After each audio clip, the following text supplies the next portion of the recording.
We're starting to get people asking questions. We're going to pass out 2x5 cards. Anybody has a question to ask, please write it down.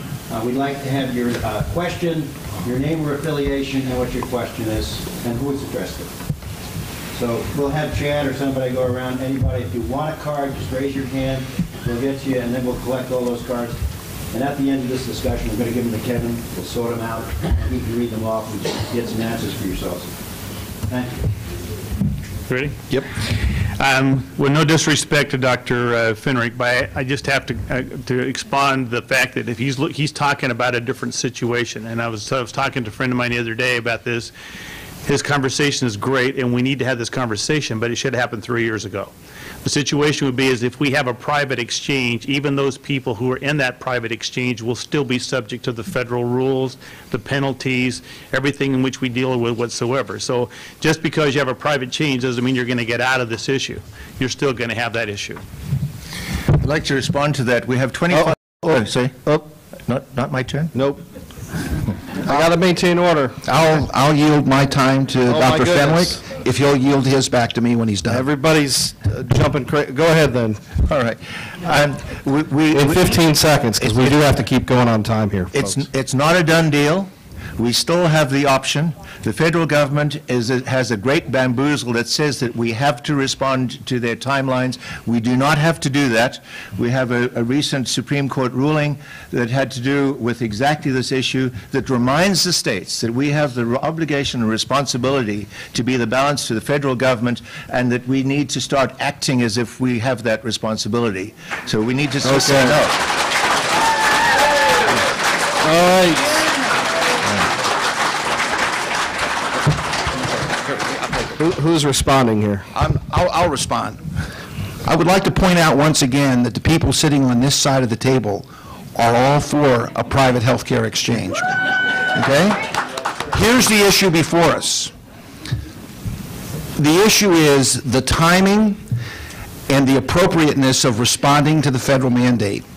And I submit to you that there are times when, in our country's history, we can talk about it very briefly, but just imagine in 1776 when Thomas Jefferson was told that unless he struck down the slavery passage in the Declaration of Independence, that we weren't going to have a country.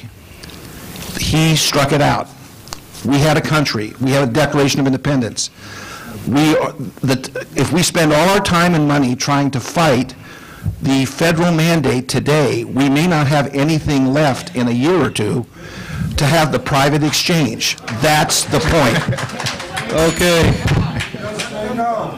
All right, let's keep our order here as we move along. Let's get Wayne Hoffman in on this one. Idaho's top 3 insurance companies control at least 80% of the market.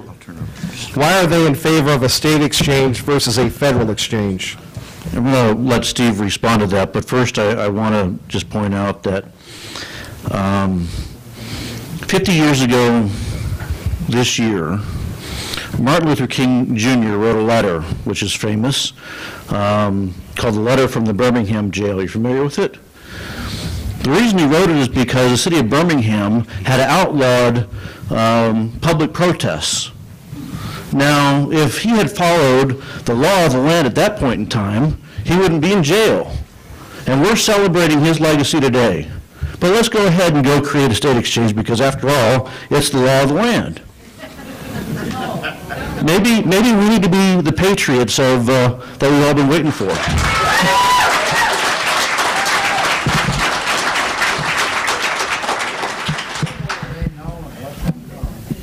What did...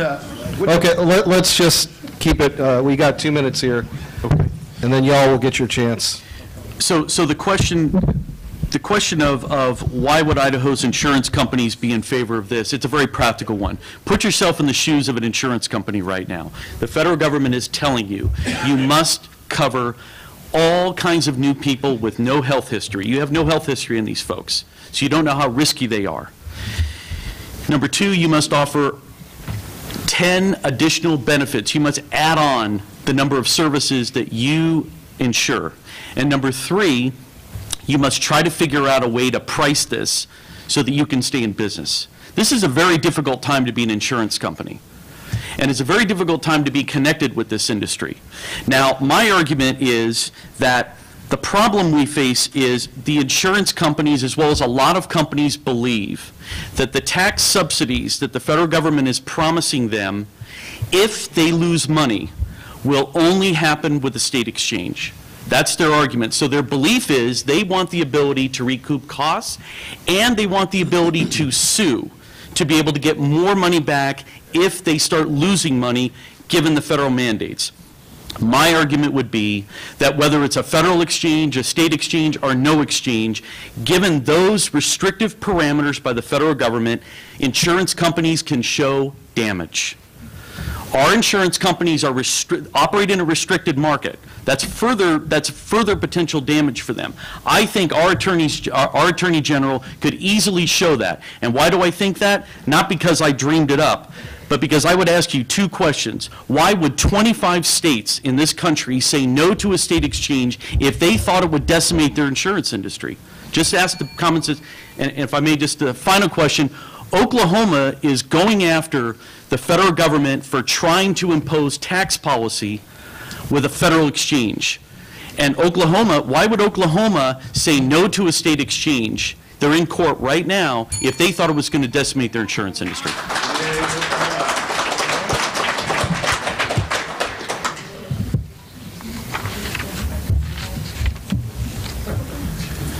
I want to make sure you're maintaining order. Just waiting for my cue. You're a smart man, sir. All right. I represent those three companies, and I can tell you that the issue for them is no different than the farmer who would rather deal with the State Department of Ag than the feds, the rancher who would rather deal with the State Department of Lands than deal with the BLM, the timber company who would rather buy from the state or buy from private than try to deal with the feds. It's an issue of federal versus state, and the state, under every circumstance, is always much easier to deal with. So, you know, I appreciate the point that was well made. You know, insurance companies are in a box, but I would also submit to you, it's not just insurance companies, it's insurance brokers. And insurance brokers, make no mistake, that federal law was designed to put you out of business. So in order to maintain some semblance of the relationship that individuals have with their insurance brokers. I mean, this Navigator program was entirely designed to do that. So in order to maintain some semblance of the relationship that people have with their brokers that are very educated on insurance policies and trying to find the best for them, the state exchange is always going to be the better option, because if you have a problem, which is correct, if you do have a problem and it's in the exchange or it's with your broker or it's with your insurance company, you have one of two choices. You can either call Bill Deal down at the State Department of Insurance and actually have action, or you can call HHS back from Washington, D.C. How many of you called back to D.C. and gotten an answer? It's a very practical question for us. This is not a political question for us. This is very much an economic question for us. I understand the ideology. I understand the politics behind this, but make no mistake, for insurance companies, for businesses in general, this is very much a practical economic question. And that's why we fall into the idea of having a state exchange, a nonprofit state exchange, not even a state government one. Anyone else? Perfect. Okay. Do we get a chance to rebut a little bit? You have a minute and a half. How many times have you called a state agency and they've said, I'm just administering federal law? That's what you're going to get. And by the way, don't think of it as dealing with the DEQ versus dealing with the APA. Think of it as dealing with the Idaho Food Stamp Program. In Idaho, we merely administer the federal food stamp program. Idaho wants to change that. They tell us, go screw yourselves. Excuse my language. But the problem is that we can't do anything to control that system. We do merely administer the program. That's exactly what you're going to get with the Health Insurance Exchange. I would like to add, if we want to be very practical, to my friends, of whom I have many in the insurance industry, the current law is going to put them out of business. There is no place for insurance brokers when we get our single payer.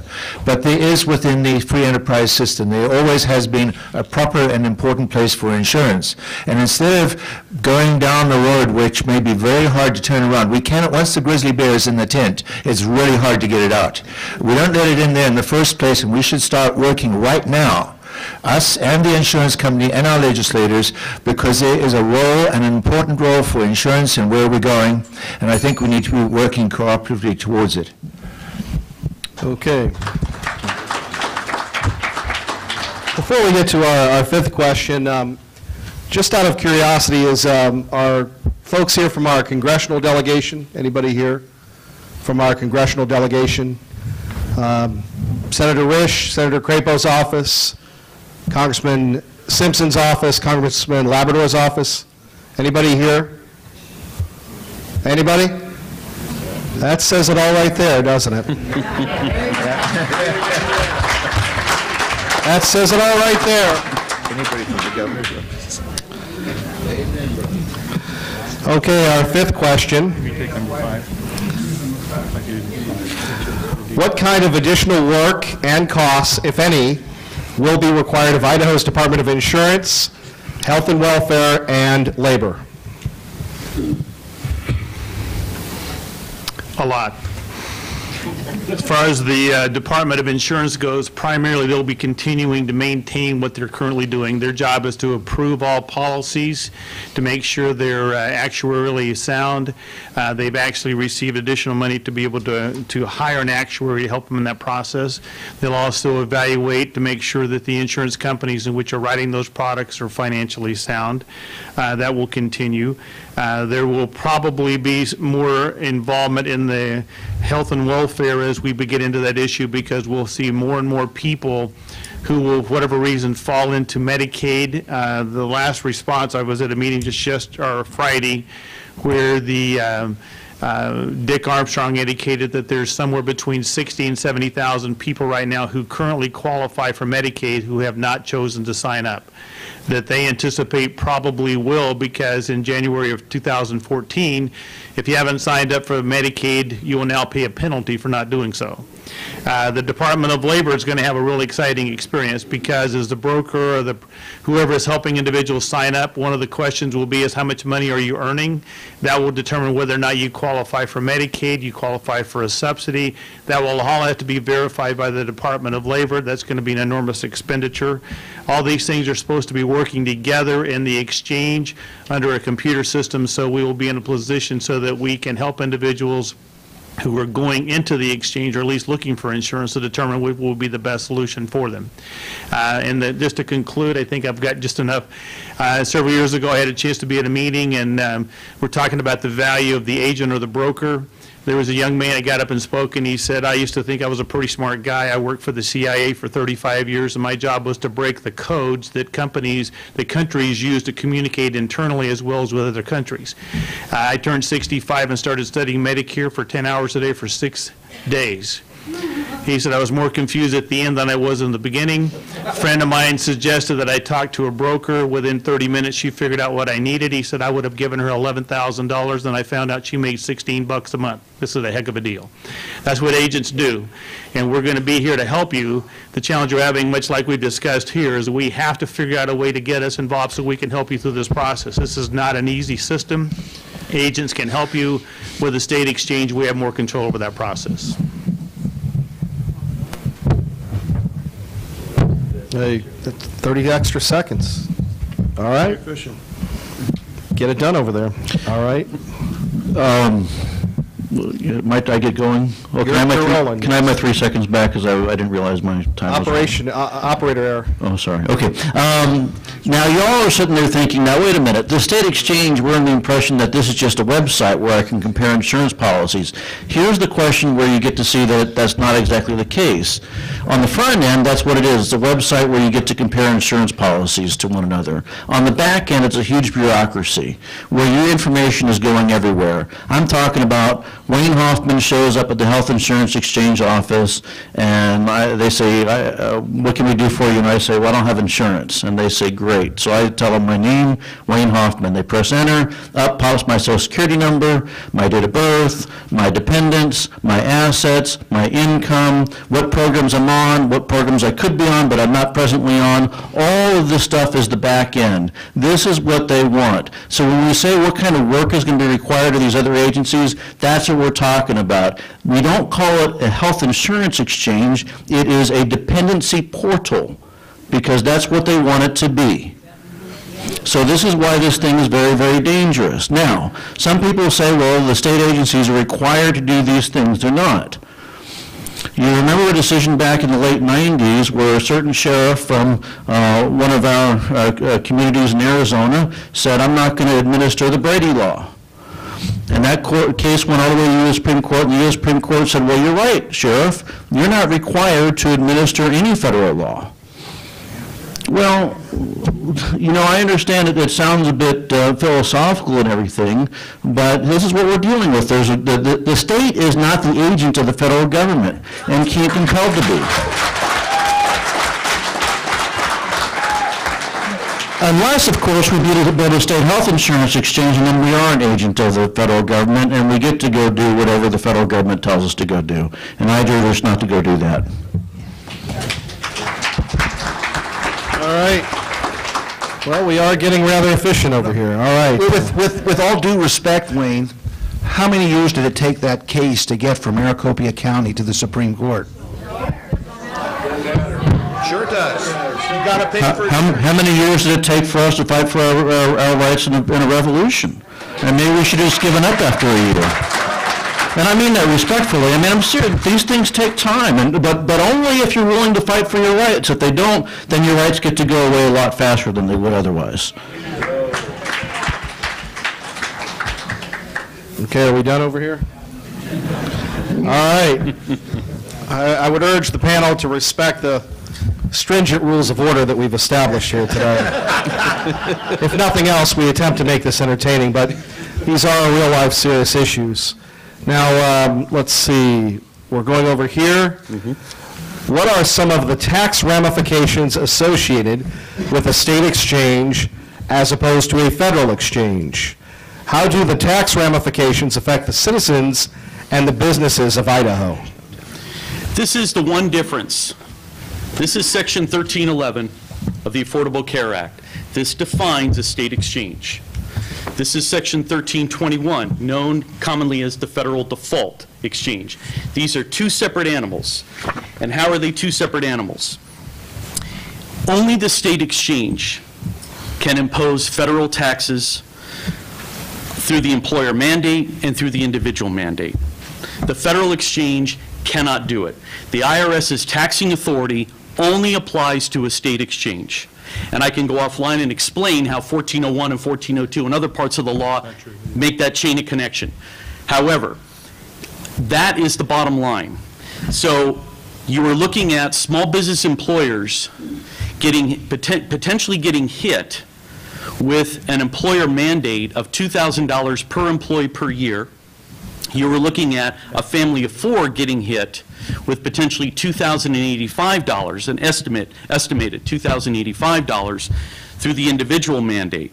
Now there will be tax subsidies, tax credits in the form of higher premium. There's a premium assistance tax credit. There are subsidies to insurance companies and other companies, not just insurance companies, other companies potentially. But if you open up the tax subsidies and credits, you open up the mandate, because you open up the IRS's taxing authority.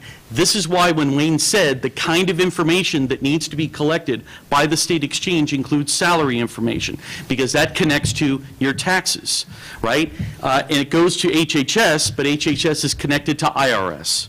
And why your assets are important, okay? Not to mention there are some redefinitions for Medicaid eligibility.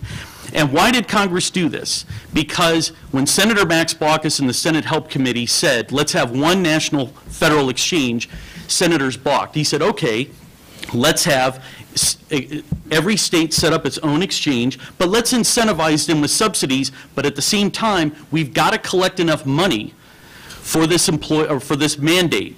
So with the subsidy comes the mandate. And who else agrees with this analysis? the Cato Institute, other public policy institutes, the Attorney General of the state of Oklahoma. The basis of Oklahoma's challenge is that only a state exchange brings the IRS into the state. That's the basis of his argument. Read his new claim. I think it's page 3 on his new claim of the brief.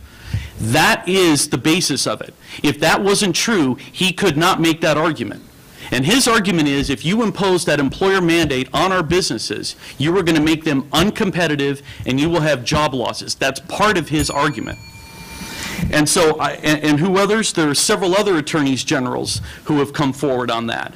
Louisiana has raised issues on that. They've also raised issues and notably the task force, I appreciate that they made the point that Louisiana said the benefits, some of the benefits are even still unwritten. And that was tough for them to take on, but that's the bottom line.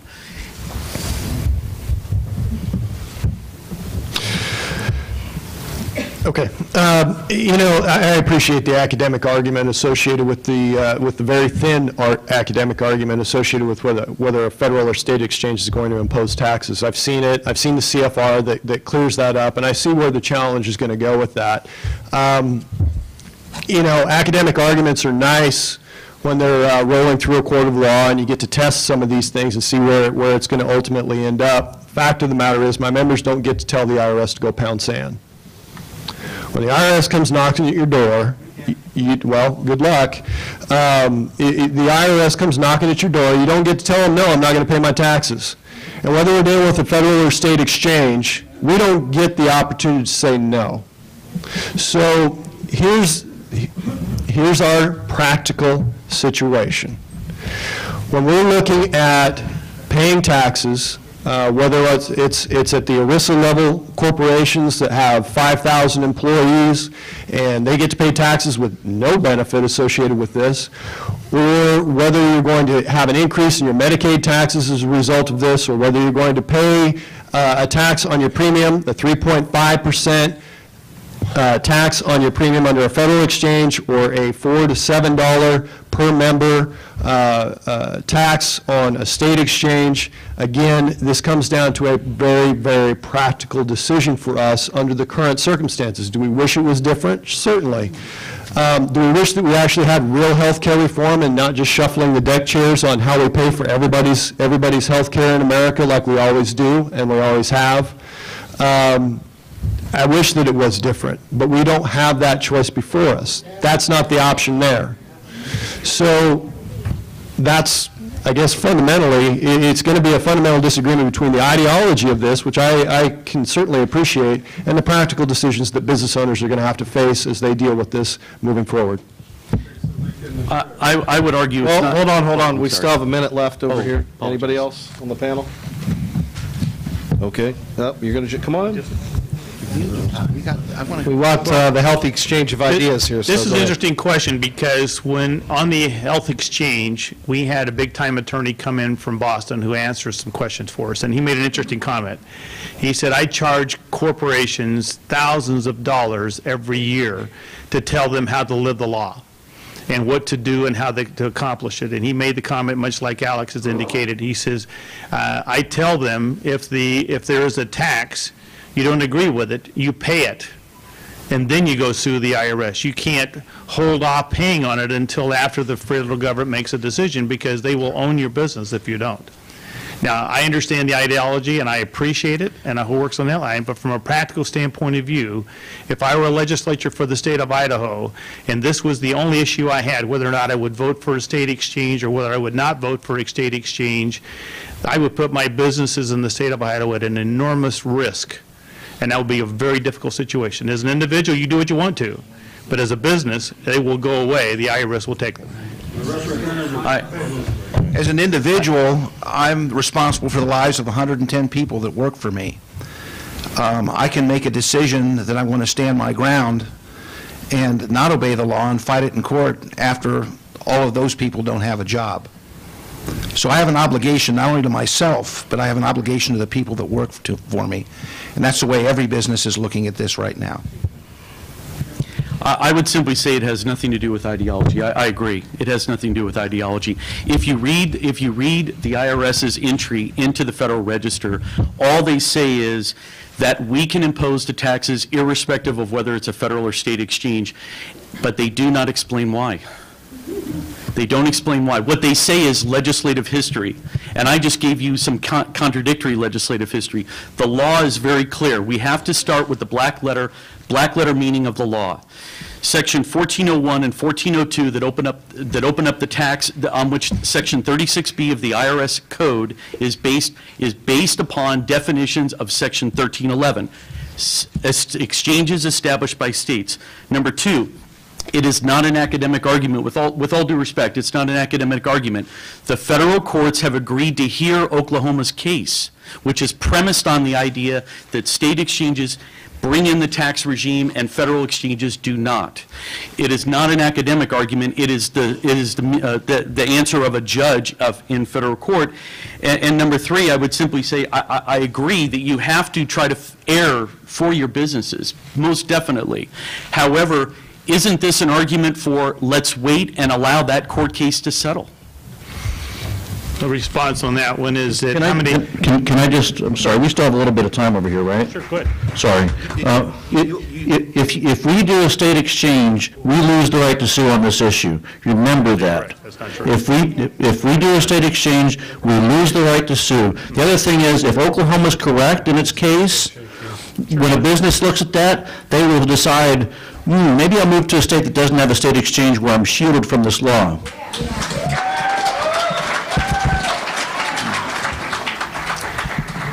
To disagree with my esteemed colleague Wayne, he is absolutely incorrect.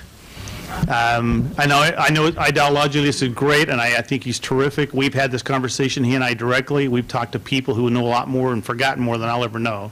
And their response to the fact of the matter is that the law, the way it's read and has been interpreted by the individuals much smarter than I am, have indicated that that first section of the code he indicates is the state will choose an exchange.